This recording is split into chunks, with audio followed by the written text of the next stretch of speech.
Stop right there. Before you take another step today, literally, I need you to watch this. Because what I'm about to share with you is something most people discover only after they've already fallen.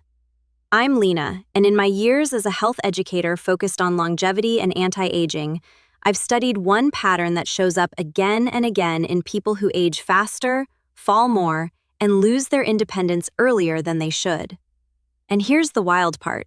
It has nothing to do with bone density, nothing to do with medications, nothing to do with how old you are. It's how you walk. Specifically, one tiny mistake in your walking pattern that most adults start making somewhere in their 60s or 70s, often without realizing it. A mistake that quietly weakens your muscles, throws off your balance, and turns an ordinary kitchen floor into a genuine hazard. Today, I'm going to name that mistake, explain exactly what it's doing to your body, and give you a simple, powerful correction you can start using with your very next step. No equipment, no gym, just a change in how you move, starting right now. If content like this is what you're here for, make sure you hit subscribe and the bell icon. And drop a yes in the comments if you're ready to protect your strength and your independence for decades to come. Let's go. I want you to picture someone walking down a hallway. Their steps are short, much shorter than they used to be. Their feet barely lift off the ground with each stride, sliding forward in a low, flat shuffle. Their shoulders are rounded slightly forward. Their eyes are cast down at the floor, and their arms barely moving. From the outside, they look like they're being careful, like they're moving slowly and deliberately to stay safe. Here's the truth. That walking pattern, what health professionals call a shuffle gait, is one of the most dangerous things your body can do. And it develops so gradually that most people never notice it's happening to them. Here's what starts it. Maybe you had a near miss once, a slight stumble, a slippery spot. Your brain, being the incredible protective organ it is, responded by telling your body to be more cautious, shorter steps, lower foot clearance, lean forward to see what you're walking on. Totally understandable. But over weeks and months, caution becomes habit, and that habit starts to betray you. Why shuffle gait is so dangerous. When your feet skim close to the ground, anything in your path, a rug edge, a door threshold, a tiny crack in the sidewalk, becomes a tripwire. There's no clearance, there's no margin.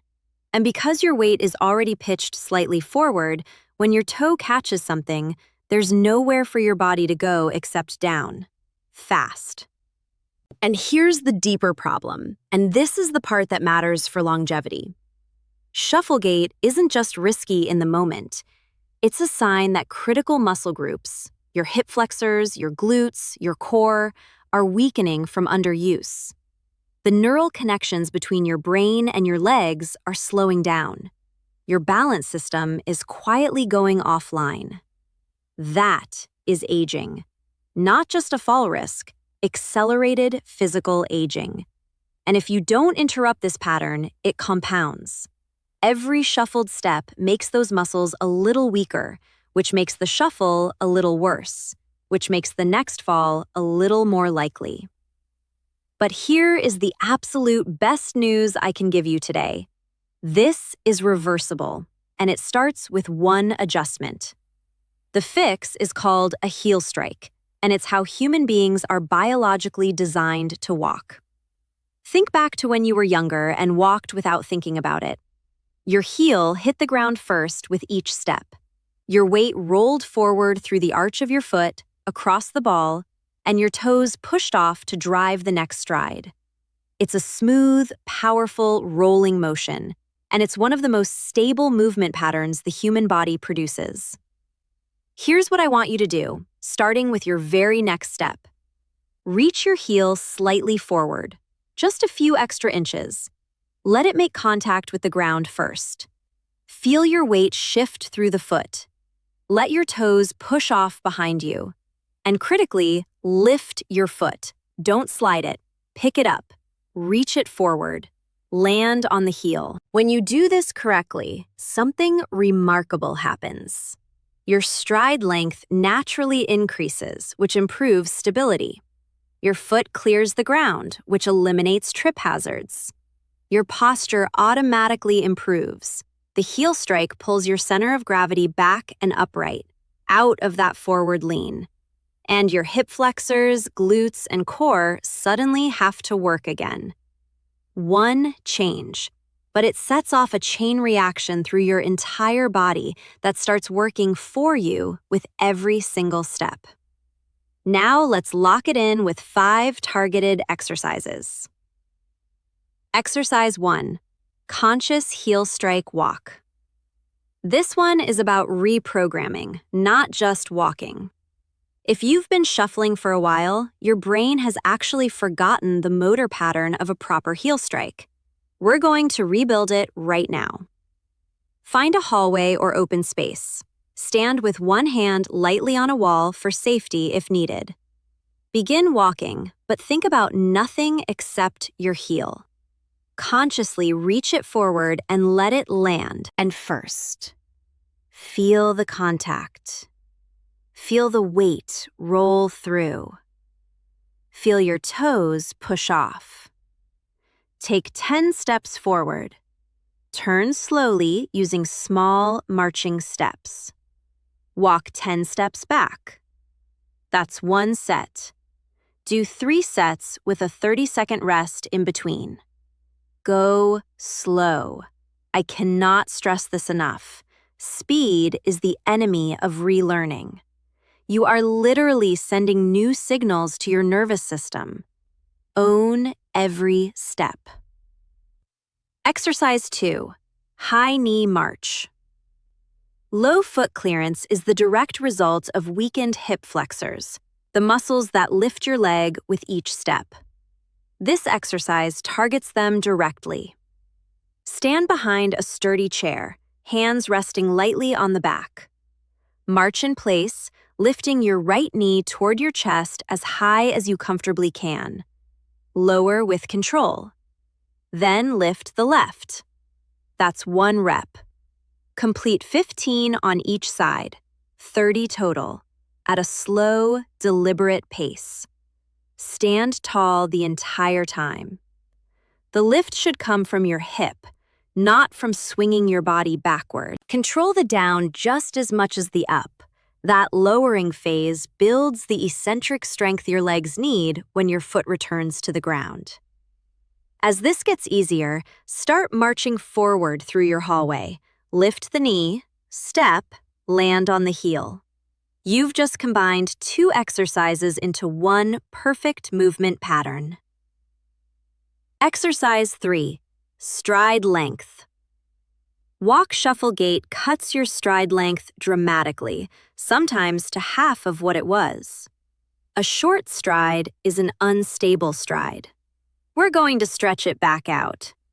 Place 2 pieces of tape on your hallway floor about 18 inches apart. That's your target stride length. Walk forward, aiming to land your heel at or just past the second piece of tape with every step. Do 10 full strides, then turn and return. 2 full lengths of the hallway total. Not getting to 18 inches? Start at 12. The distance matters less than the intention, reaching that heel forward with purpose on every step. Move the tape out a little further each week. You'll be amazed how quickly your stride opens back up. Exercise 4, slow motion walk. I love this one because it feels deceptively hard, and that's exactly the point. Walk at the slowest pace you can physically manage. Each step should take 3 to 4 full seconds. Lift your foot, pause. Reach the heel forward, lower it. Feel the weight shift. Push off.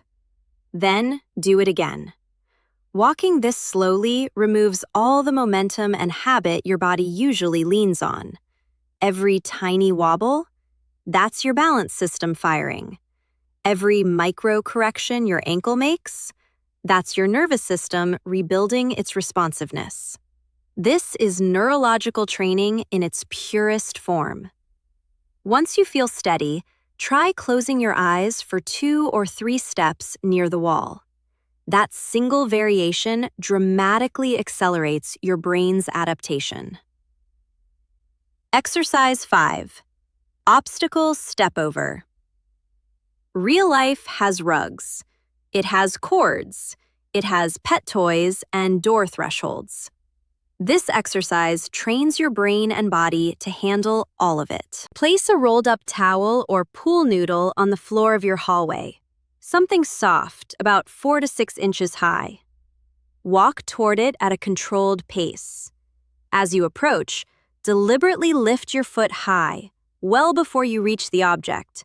Step cleanly over it, and continue walking. Complete 5 passes in each direction, 10 total. The key? Slow down before the obstacle. Lift early. Step confidently. That pre-planning reflex is exactly what your brain needs to fire in a real-world situation, and we're training it in a safe, controlled environment. As you get stronger, vary the height. Try stepping over while carrying something light in one hand.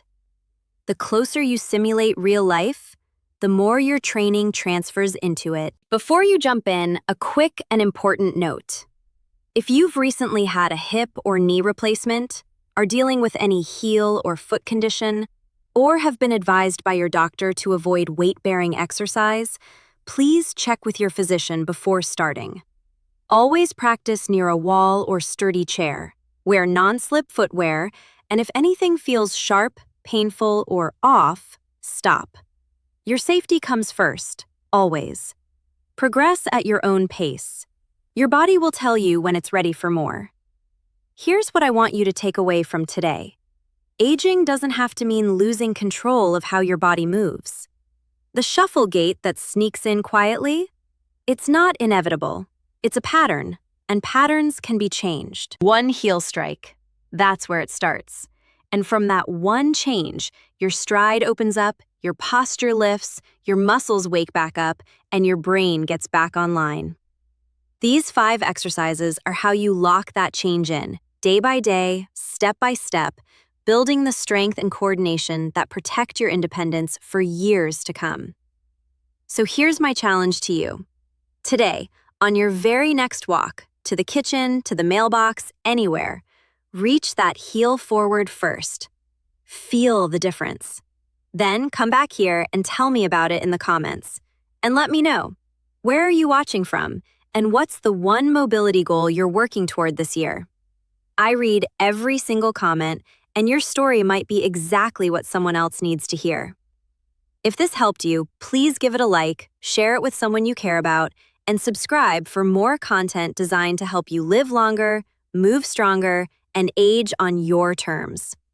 I'm Lina, and I'll see you in the next one.